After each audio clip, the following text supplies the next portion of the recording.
volta com o nosso programa Eclésia dessa noite, falando sobre Pedro e Paulo. No próximo dia 29 é dia de São Pedro e São Paulo, dia do Papa, que nós comemoramos. Então, a igreja aqui no Brasil leva para o domingo essa festa. Comemoraremos no próximo domingo, dia de São Pedro e São Paulo, os pilares da igreja. Olha, eu sempre digo aqui para os nossos amigos telespectadores que agradeço, aliás, os nossos queridos associados que nos ajudam a manter de pé essa obra de evangelização. Não é fácil, né, gente? Não é fácil.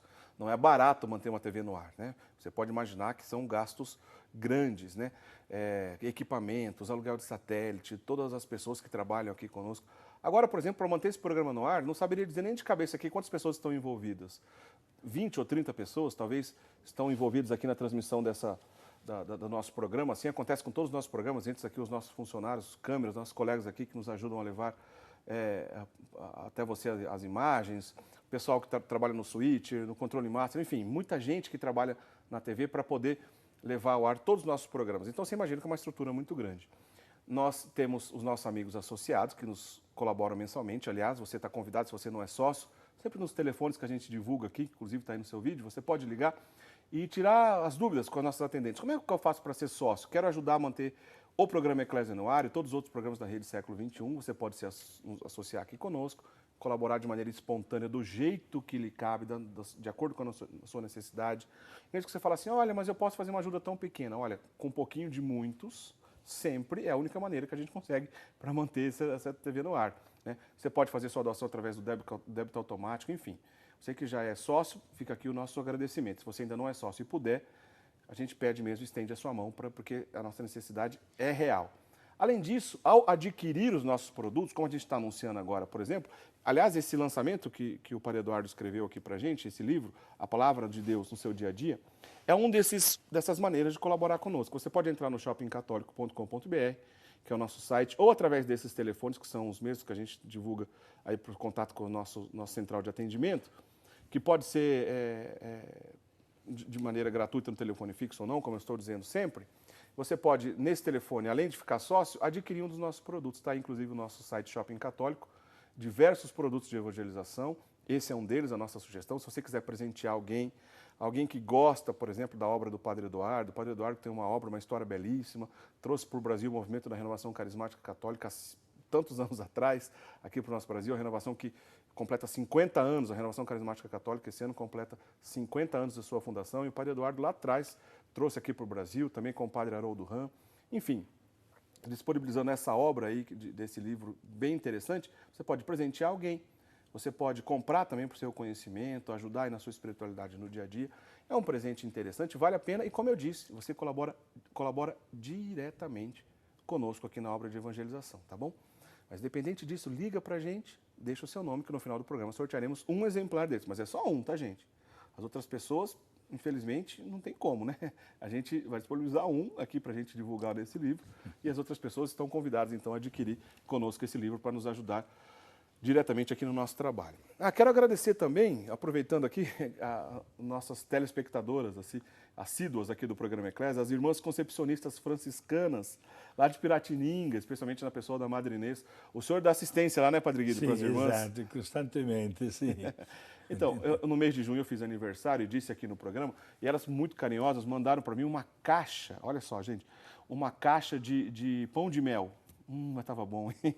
Muito gostoso mesmo, muito obrigado, viu? Aliás, os nossos câmeras ficaram reclamando aqui que não sobraram para eles, né? Eu comi tudo, não teve jeito, né? Muito obrigado, viu, irmãs? Muito obrigado mesmo pelo carinho de vocês aí, Deus lhe pague. Aliás, quem for da região de Piratininga pode ir lá ajudar as irmãs também a adquirir os produtos que elas produzem lá, como esse pão de mel de boa qualidade, vale a pena, viu? Para ajudar também essa obra delas lá, na cidade de Piratininga. Muito Padre bem. Guido, vamos continuar? Bom, aproveitando então, Padre Guido, que a gente está conversando sobre São Pedro e São Paulo. Sim. No ano passado, quero lembrar aos amigos telespectadores, tivemos lá, né, Padre Guido, na ocasião da Festa da Misericórdia, no ano de 2016, né? Tivemos a grande alegria de gravar várias imagens, seja na Polônia, como também em Roma. A gente está vendo alguma dessas imagens aí lá da Praça de São Pedro. Fizemos uma série de reportagens, foi bem legal, foi bem interessante. Aliás, é impactante. O meu caso, por exemplo, foi a primeira vez que estive no Vaticano, né? O Padre Guido já conhecia também, estudava lá do lado, né? Na Urbaniana, né? O Padre Guido já era da casa.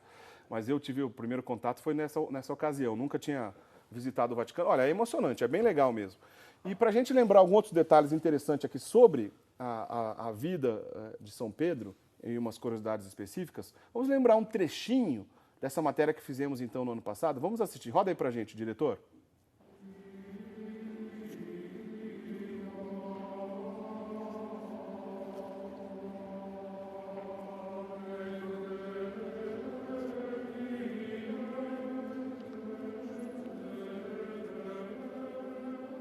Padre Guido, a gente está dentro da Basílica de São Pedro. Eu tenho certeza que todo católico no mundo todo sonha em um dia estar justamente onde a gente está visitando nesse momento, né? Esta basílica é um símbolo da expressão da fé do povo cristão no decorrer dos séculos e permanece hoje como um marco fundamental desta fé que deve cada vez mais aumentar, porque hoje somos nós os continuadores da obra de Cristo, os apóstolos dos dias dos tempos modernos, e devemos mostrar toda a nossa fidelidade ao Santo Padre que aqui reside. Mas, Padre Guido, há um costume muito antigo de enterrar os papas, justamente, alguns estão dentro aqui da Basílica, mas muitos outros se encontram no subsolo da Basílica de São Pedro. Exato. Né? Aqui no subsolo estão mais de 160 corpos de Papa, do 266. Muitos outros papas preferiram as catacumbas. E os restos mortais encontram-se sempre aqui nos arredores de Roma, sepultados nas catacumbas. Padre Guido, o senhor tem ideia, na época do Papa Júlio II, quando ele começou esse grandioso projeto na qual a gente pode ver que é todo o Vaticano, a Praça de São Pedro e tudo mais, quanto tempo será que demorou para construir essa basílica, Padre Guido? Olha, se trata mais de 50 anos de trabalho sem nunca parar. Foi uma obra colossal, faraônica, digamos assim, mas o Papa Júlio II fez questão de construir esta obra para que fosse mesmo um marco da vida cristã. Tá aí, só um trechinho, né, para a gente lembrar dessa matéria que fizemos lá, então, no ano passado, na Basílica de São Pedro. Aliás, a matéria completa está no nosso portal, daqui a pouquinho eu reforço e divulgo onde está lá no nosso portal, na página do programa Eclésia, no portal da rs21.com.br, para você que quer relembrar, assistir inteira essa matéria, se você ainda não assistiu, é uma matéria bem interessante. Mas a gente pôs esse destaque aí, Padre Guido, para lembrar um detalhe.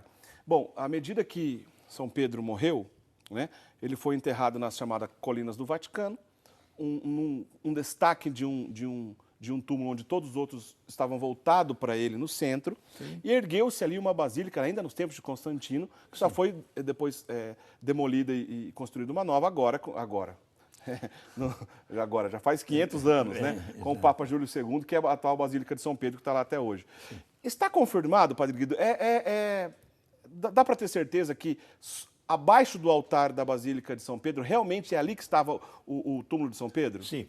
E, inclusive, se visita até o subsolo da Basílica de São Pedro, onde estão enterrados mais de 160 papas. Agora, no cemitério onde foi sepultado Pedro, havia um muro, famoso muro vermelho, com escrito em língua grega, Eni Petros, isto é, aqui Pedro. E o túmulo foi descoberto, estava muito sempre bem guardado, e exatamente sobre este túmulo foi construída depois a Basílica de São Pedro. O altar principal, o altar-mor da Basílica de São Pedro, está exatamente em cima do túmulo de São Pedro. No papado de Pio XII teve um trabalho para comprovar isso, um trabalho com os arqueólogos da época? Exato, por um motivo muito prático, Diácono Eric. Ao invés não vou dizer a palavra, destruir o cemitério onde estava Pedro, o que fizeram? Cercaram o cemitério com muros e cobriram tudo. E assim se transformou o cemitério numa plataforma sobre a qual foi construída a Basílica. Agora, no tempo do Papa Pio XII, ele, através dos estudos, sabia que estava em cima do túmulo de Pedro. O que mandou fazer? Através das técnicas, né, da edilícia daquela época, mandou fazer, digamos assim, aplicar como injeções de cimento no subsolo, e de maneira que depois foi tirada toda a terra e apareceu exatamente o cemitério completo. E aí encontraram aquela famosa urna pequena, escrito Petrus N. Exato, Eni Petros. Eni Petros, ao contrário. Que Exato. significa o quê, Padre Guido? Aqui Pedro. Pedro está aqui. Né? Pedro está aqui, que legal. E diz a tradição, então, que confirmou, né, aquilo que todos já sabiam, né? Naquela oportunidade, também que estivemos em Roma, a gente visitou também, além de outras coisas interessantes, a Basílica de São Paulo fora dos muros, ou São Paulo extramuros, né? Que é a segunda, tá aí algumas imagens da Basílica de São Paulo fora dos muros, também belíssima. Na verdade, a Basílica de São Paulo é a segunda maior igreja do mundo, só perde justamente para a Basílica de São Pedro, né? Que mostramos anteriormente, né? As duas são maravilhosas, né? Um patrimônio da humanidade, é uma coisa muito, muito bela de cair o queixo mesmo, né? Que faz, por mais igrejas lindas e grandes que a gente vê em muitas cidades, até mesmo capitais da Europa e tudo mais, nada se compara à Basílica de São Pedro, São Paulo fora dos muros. São belíssimos, né? Por sua vez, lá ela foi erguida diante de um túmulo, né, de outro personagem, não São Pedro, justamente São Paulo, né, que teria sido enterrado ali. Agora, por que chama fora dos muros, Padre Guido? Porque pela lei de Roma, quando uma pessoa era condenada à morte, não podia ser executada dentro da cidade, mas fora dos muros.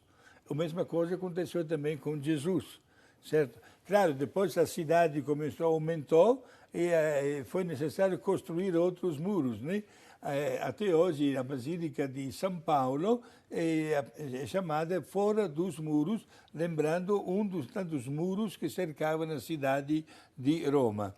A diferença do martírio de São Pedro, foi crucificado como Jesus, só que ele, quando viu os carrascos prontos para crucificá-lo, ele não se achou digno de morrer. É um documento que nós temos na literatura cristã do primeiro século. Pediu aos carrascos e foi atendido de ser crucificado de cabeça para baixo e pés para cima. Ao passo que São Paulo lhe cortaram a cabeça. Eu aproveito essa informação que o senhor nos lembra aqui, que diz a tradição, então, que São Pedro foi crucificado de cabeça para baixo. Sim.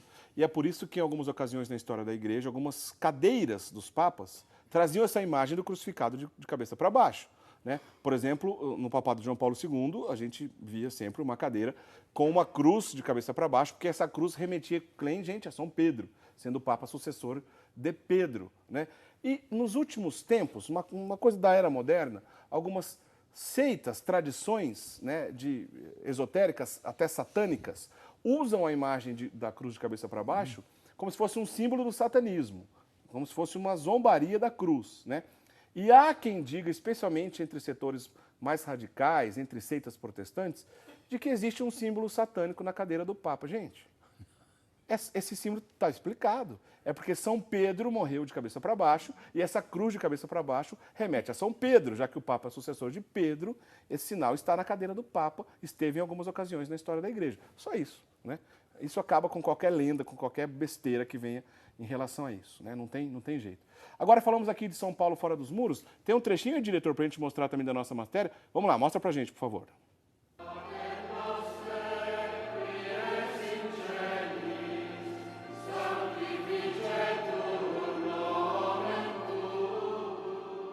Padre Guido, talvez o detalhe dessa Basílica de São Paulo, fora dos muros, mais conhecido, mais famoso no mundo todo, são os quadros de todos os papas, desde São Pedro até o Papa Francisco, 266 papas, as imagens estão expostas aqui nessa igreja. É verdade. Inclusive, uma das lembranças, do souvenir desta basílica, é exatamente este painel com o retrato dos 266 papas que reinaram desde São Pedro até Papa Francisco. Uma verdadeira obra de arte e de uma engenharia extraordinária, né? Ter tido esta ideia tão brilhante de representar todos os pontífices a partir de Pedro até, repito, Papa Francisco. E um detalhe bacana é que justamente sobre o Papa Francisco, que é o Papa reinante atualmente, está iluminado, né? Está iluminado. E ao lado outros espaços para, quem sabe no futuro, mais papas do futuro possam ter também a sua foto estampada ali, né, Padre Guido? Exato. A respeito disso, Eric, há pessoas que especulam, que um pouquinho exploram esta coisa de todos os papas. Faltam somente 6 lugares para colocar mais retratos de papas, né? Alguém começa a pensar, mas será que estamos perto do fim do mundo, etc. Deixamos a fantasia de lado, meus amigos, e apreciemos, pelo contrário, a santidade destas pessoas que Deus chamou para governar a igreja no mundo inteiro. Legal. Bom, se você quiser assistir essa matéria de São Paulo Fora dos Muros, bem como a outra matéria sobre a Basílica de São Pedro, lembre de visitar o nosso site, o portal da Rede Século XXI, rs21.com.br/eclésia. Está aí, ó, no site. Você acessou aí a página, o portal da Rede Século XXI. Clicou ali em programas, abre a lista de programas, você acha o programa Eclésia. Ou então, se você colocar /Eclésia, vai direto logo na página, também não tem problema. Clicou lá no nosso programa em Eclésia, pronto, já está ali, ó, as duas matérias de São Pedro e de São Paulo para você assistir completo. A gente só lembrou aqui dos nossos arquivos, porque todos os programas que nós exibimos aqui estão disponíveis aí no nosso site, tá? Para você assistir. Clicou ali em vídeos, vai abrir uma lista grande de vídeos de todos os nossos programas. Padre Guido, algumas perguntas aqui rapidamente de alguns amigos telespectadores. Sim. Bom, primeiro, do nosso amigo Arnaldo Gomes dos Santos, da cidade de Araxá, Minas Gerais. Na segunda carta de São Paulo, né, aquela famosa passagem onde Paulo diz, combati o bom combate. Ele está perguntando o seguinte, pode-se dizer que ele tinha a certeza que ele se manteve fiel até o fim e, portanto, ele tinha certeza que Deus esteve com ele até o final dos dias? O Arnaldo está perguntando sobre Paulo. A segunda carta a Timóteo, né, ele manifesta, digamos assim, a sua, não digo satisfação pessoal, mas está plenamente convencido que conseguiu trabalhar bem para a causa de Cristo. Ele sente também a fraqueza física, devido também ao peso da idade e também para tantas aventuras pelas quais acabava de passar, né? Mas estava com a consciência tranquila de ter cumprido bem a sua missão. Portanto, um gesto que nos estimula a dizer sempre o nosso sim, prezados amigos telespectadores. Qualquer que seja o nosso estado de vida, de leigo, de diácono, de sacerdote, de religiosos, religiosas, saibamos ter a alegria diariamente de consagrar a nossa vida nas mãos de Deus como um gesto de amor. Como é importante semear uma palavra, fazer uma visita, digamos assim, comungar, viver intensamente a nossa vida cristã, multiplicar tantas obras de caridade. É isso que Deus quer que cada um de nós faça, com a garantia de conseguirmos um dia a pátria eterna. Temos ainda uma outra mensagem aqui da cidade de Cascavel, no Paraná, Metildes Signor. Manda pra gente o seguinte, onde Paulo foi decapitado, diz a lenda, sim, que é onde a cabeça dele teria caído, sim, brotou uma mina d'água. Tem essa história mesmo, Padre Guido? Sim, de verdade. Eu já vi tantas vezes, eu também. Aliás, é uma água que muitas pessoas levam para casa, né, como uma água benta, eu também tomei daquela água. Bom, quer dizer, no lugar onde foi decapitado tem mesmo a fonte d'água, mas dá para comprovar ou é uma lenda para saber se quando caiu a cabeça dele surgiu? É uma lenda popular. Uma lenda popular. Tá. Inclusive, Diácono Eric, é bom saber que a Basílica, que foi construída de São Paulo, fora dos muros, fica a quase 2 quilômetros de distância de uma capela que lembra o lugar certo do martírio de Paulo. Quer dizer, ele foi assassinado a 2 quilômetros dali, sim, foi enterrado naquele local onde foi erguida a igreja. Aliás, se você assistir a matéria completa lá no nosso site, você vai ver o túmulo de São Paulo, a corrente, sim, que ele foi aprisionado, que está lá como relíquia. Enfim, é muito interessante. Padre Guido, a gente vai para o intervalo, daqui a pouco a gente volta para o último bloco do nosso programa. Queria depois, no próximo bloco, uma rápida conversa sobre o papado, fazer uma pergunta para o senhor, se o senhor saberia, não sei se é uma pergunta fácil, né? Talvez destacar os 3 ou 5 papas mais importantes da história da igreja. É difícil essa missão, Padre Guido? Vamos ver. Vamos ver, o senhor tenta responder para a gente. Então, não sai daí, daqui a pouco o Padre Guido responde essa história. Quais serão os 5 destaques, vamos dizer assim, dos papas na história da igreja? A gente volta já já.